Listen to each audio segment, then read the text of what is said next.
Bien-aimés frères et sœurs, vous connaîtrez la vérité et la vérité vous affranchira. Ça, c'est pas moi qui le dis, c'est la Bible qui le dit. Mais moi, je vous dis bien, vous connaîtrez la vérité historique, notamment celle de vos ancêtres kémites, et vous aurez une vision globale de ce que c'est que la vraie souveraineté politique. J'ajoute, vous reviendrez à la spiritualité africaine ancestrale et vous comprendrez les enjeux de l'indépendance économique. Et pour terminer, vous accepterez votre identité culturelle kémite et vous obtiendrez deux choses. La première, c'est la paix. La seconde, c'est le développement, à une condition. L'unité de toute l'Afrique noire, l'unité de tous les Noirs du monde entier. Otep à tous, bienvenue sur la chaîne des panafricanistes par essence, par conviction et par excellence.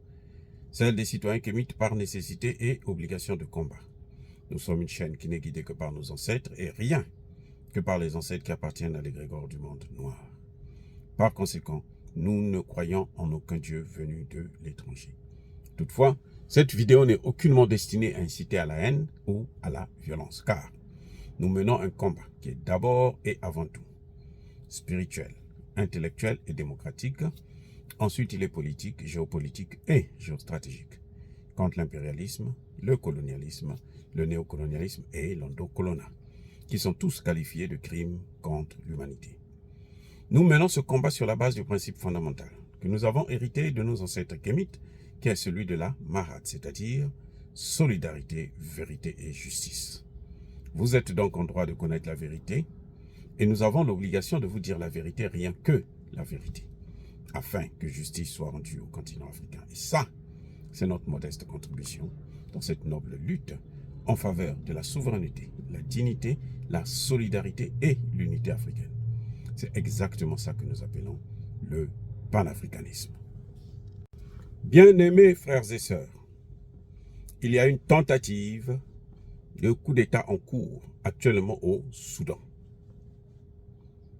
Question. À qui profite le crime? Quels sont les objectifs à atteindre? Beaucoup de gens parlent de cette crise, cette petite guerre civile, où les partisans du président du Soudan actuel et les partisans de la deuxième personnalité de ce gouvernement qui sont en train de s'affronter. On ne voit que ça, la guerre des généraux. Eh oui, ils sont tous des généraux. Ils ont tous fait le coup d'État pour prendre le pouvoir aux civils. Les Occidentaux demandent au Soudan de remettre le pouvoir aux civils. Pourquoi ils ne remettent pas le pouvoir aux civils, mais ils préfèrent s'affronter entre eux? Là encore, à qui profite le crime? Si on remet le pouvoir aux civils et que le Soudan tombe encore dans les mains des Occidentaux, qu'est-ce que ça donne? Lesquels qui ont soutenu les civils à faire des démonstrations de force pour tenter de écarter les généraux du pouvoir? Ce sont les civils. Mais les civils là sont soutenus par qui?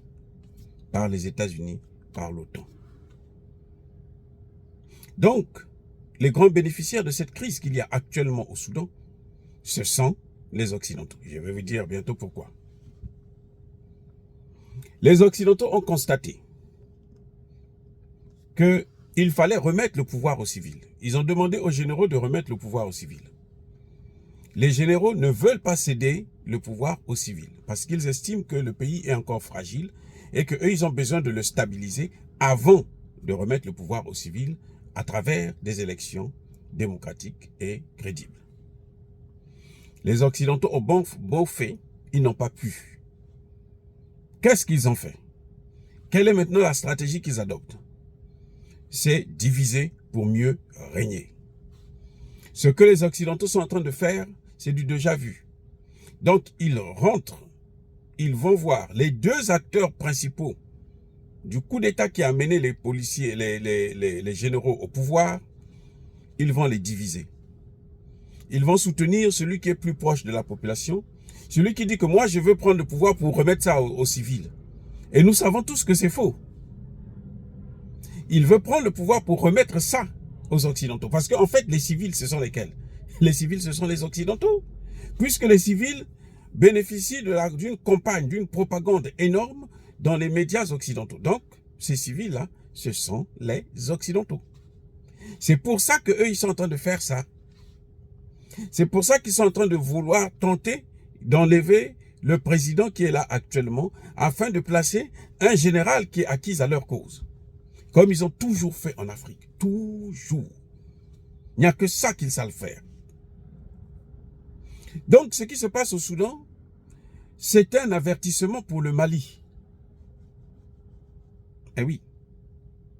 Ce qui se passe au Soudan, c'est pas une affaire des deux généraux qui se battent, non. Vous avez le président qui est là en place, qui est soutenu par l'armée régulière, et vous avez le vice-président qui est soutenu par les forces spéciales d'intervention rapide. Et ce sont ces deux forces-là qui sont en train de combattre. Et si le président venait à tomber, ça y est pour le Soudan. Mais pourquoi le Soudan? Pourquoi les Américains sont en train d'attaquer le Soudan avec leurs alliés occidentaux? C'est parce que le Soudan était devenu le stabilisateur de la sous-région. C'est-à-dire que quand il y avait un conflit, un problème au niveau des autres pays alentours, c'est à travers le Soudan que les Russes intervenaient. Souvenez-vous, lorsque les rebelles sont arrivés aux portes de Bangui, ils sont rentrés pratiquement dans Bangui et ils s'apprêtaient à occuper la présidence. D'où sont venus les avions qui sont venus bombarder? Eh oui, pour sauver Touadéra, lors de sa première élection. Mais c'est justement du Soudan. Écoutez les gars, le Soudan était le pays stabilisateur. Malgré ses propres problèmes, le Soudan jouait le rôle de stabilisateur dans la sous-région. Pour stopper les rebelles au Centrafrique, les Russes ont utilisé le Soudan. Maintenant, aujourd'hui, pour déstabiliser le Tchad, il faut avoir le Soudan libre. Il faut avoir le Soudan dans leurs mains. Il faut avoir le Soudan sous contrôle. Voilà ce qui est en train de se passer exactement. C'est cette guerre multidimensionnelle contre l'Afrique que je vais vous expliquer dans une autre vidéo qui est en cours. Le Soudan est aujourd'hui victime d'une tentative de coup d'État, d'une guerre civile, d'un début de guerre civile, parce que le Soudan joue le rôle de stabilisateur de la sous-région. Il faut donc déstabiliser le stabilisateur afin de prendre le contrôle de ces pays que le pays est en train de stabiliser. S'ils veulent avoir, s'ils veulent avoir le Centrafrique, s'ils veulent avoir le Tchad et après descendre vers le Cameroun, il faut d'abord qu'ils contrôlent le Soudan.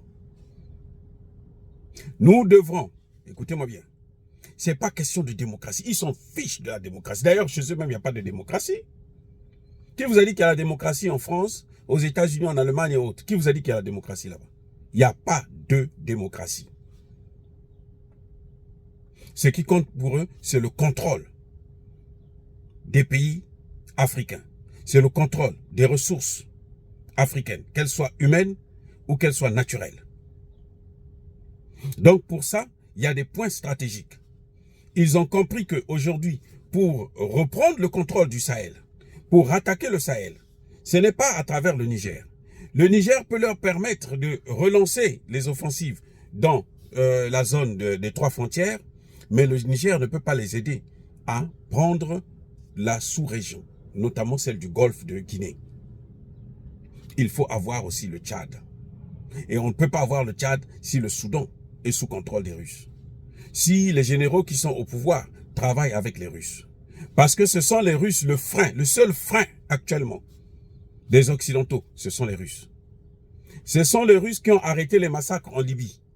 Ce sont les Russes qui ont arrêté la guerre en Syrie. En tout cas, qui ont stabilisé la situation. Qui ont redonné le pouvoir à l'Assad. Voilà pourquoi vous êtes en train de voir ça. Ce que vous êtes en train de voir aujourd'hui au Soudan. C'est qu'il y a un général qui est maintenant sous contrôle, qui échappe du clan des panafricanistes que nous sommes. Et ce général-là, c'est le vice-président, c'est lui qui a le contrôle des forces spéciales d'intervention rapide du Soudan. Donc, si l'armée cède, on est foutu. Si le Soudan tombe, le Tchad est foutu. Le Centrafrique aura des problèmes. Et si le Tchad tombe, le Cameroun aura des gros problèmes. Voilà les enjeux internationaux qu'il y a aujourd'hui avec la crise au Soudan. C'est pour ça que vous voyez que tous les Occidentaux, actuellement, sur toutes les chaînes occidentales, on en parle de la situation du Soudan, notamment en France. Ils parlent du Soudan. Ils font la propagande. Il y a une guerre de communication où chacun se rejette la responsabilité. Mais on sait que ce n'est pas le président. Eh oui, on sait que ce n'est pas le président parce que le président hésite, il ne veut pas remettre le pouvoir aux civils. Effectivement, il ne faut pas remettre le pouvoir aux civils, c'est trop tôt. Ceux qui prônent la démocratie, qu'ils sachent qu'ils sont contre l'émancipation de l'Afrique. Nous ne pouvons jamais avoir la démocratie en Afrique tant qu'il y aura l'ingérence occidentale. Nous devons d'abord sortir de ce joug occidental avant de s'engager vers la voie de la démocratie. C'est pour ça que je tire les oreilles, je tire la sonnette d'alarme pour le Mali et pour le Burkina Faso. Les militaires qui ont pris le pouvoir au Mali et au Burkina Faso, qu'ils sachent, qu'ils se préparent à ne pas être surpris de voir parmi eux des gens qui vont chercher à mettre en cause leur travail. C'est pour ça que les colonels du Mali doivent comprendre qu'ils ont l'obligation de tenir bon. Celui qui tombe, qu'il sache que même si on lui a promis des maisons et de l'argent, qu'il sache que ça ne servira à rien parce que les Occidentaux ne le lui pardonneront jamais. La France-Afrique ne pardonne jamais. Je répète, la France-Afrique, là, elle ne pardonne jamais. Quand vous avez affaire à elle, c'est à vie. Regardez Cuba. L'affaire des missiles qui a entraîné le blocus, l'embargo contre Cuba, date depuis les années 60. Le début des années 60. Jusqu'aujourd'hui. Fidel Castro est mort. Cuba reste toujours sous embargo. Parce qu'on ne pardonne jamais dans ce monde. Eh oui, les gars. Donc, bien aimés frères et sœurs, vous devrez tous comprendre. Surtout les généraux du Mali. Vous devrez continuer à être unis parce que vous êtes dans le même bateau. Si ce bateau coule, vous tous allez couler avec ce bateau. Bien aimés frères et sœurs, je le dis aussi pour les militaires qui ont pris le pouvoir au Burkina Faso pour le président Traoré. Et lui, je tire ses oreilles, comme je l'ai dit dans une de ses vidéos, où il faut qu'il aille plus vite dans les accords avec la Russie pour équiper son pays. Il ne doit pas compter sur l'équipement du Mali, non. Il doit lui-même équiper son pays. Il doit lui-même former son armée. Et il doit donc, par conséquent, établir clairement des relations avec la Russie. Pas des négociations, nous on négocie avec tout le monde. Non, c'est pas tout le monde qui veut le développement du Burkina Faso. C'est pas tout le monde. Il ne faut pas se leurrer là-dessus. Tout ce qui est Occident, ils ne veulent pas du développement de l'Afrique. Ce qui compte pour eux, c'est le contrôle de l'Afrique. Donc tout ce qu'ils vont faire là, c'est pour aller vers le contrôle de l'Afrique. Et maintenant, l'Allemagne est en train de rentrer dans le jeu de façon, mais alors de façon très, très, très dure. Les démons, comme je l'ai dit, les démons de Hitler, là, sont en train de ressortir en Allemagne. De toutes les façons, tout Allemand est un hitlérien. Est un potentiel hitlérien. Et que nous, Africains, nous devons avoir peur d'eux. Nous Africains, nous devons nous méfier d'eux. Nous, Africains, nous devons nous éloigner d'eux. Eh oui, c'est ça qui nous attend. Donc, monsieur Traoré, prenez vos responsabilités pour signer le plus rapidement possible des accords, acheter le plus rapidement possible des armes pour équiper une armée, votre armée. Eh oui, bien-aimés frères et sœurs, prions pour que le Soudan ne tombe pas, parce que si le Soudan tombe, c'est l'Afrique qui tombera avec elle. On ne vous le dira pas assez souvent. Les gens vont vous commenter la crise qu'il y a sur le terrain, mais les enjeux stratégiques sont ou est essentiellement déstabiliser le déstabilisateur de la sous-région. Et plutôt déstabiliser le stabilisateur de la sous-région. Et ce stabilisateur-là, c'est le Soudan, notamment au Centrafrique, notamment pour le Tchad. Dire cela, c'est inciter à la haine ou à la violence, non. En tout cas, pour l'instant, bien-aimés frères et sœurs, je persiste et je signe. Soyez bénis, abondamment bénis par le Dieu des Kémites et par nos ancêtres Élysées. Mais que tous ceux qui persécutent le continent africain, tous ceux qui le déstabilisent, tous ceux qui le pillent, qu'ils soient noirs, blancs, arabes, chinois, indiens, ou qui que ce soit, qu'ils soient maudits, punis, foudroyés, neutralisés, effacés, rayés par le Dieu des Kémites et par nos ancêtres angélisés. Vive l'Afrique éternelle. J'ai dit et j'assume.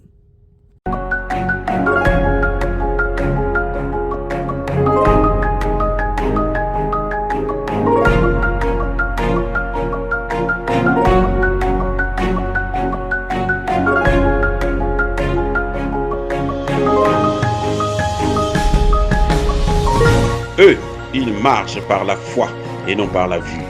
Mais moi, je vous conseille vivement de marcher par la connaissance scientifique et historique, notamment celle de nos ancêtres kémites, par les 5 sens et par l'intelligence. À vous, Apia.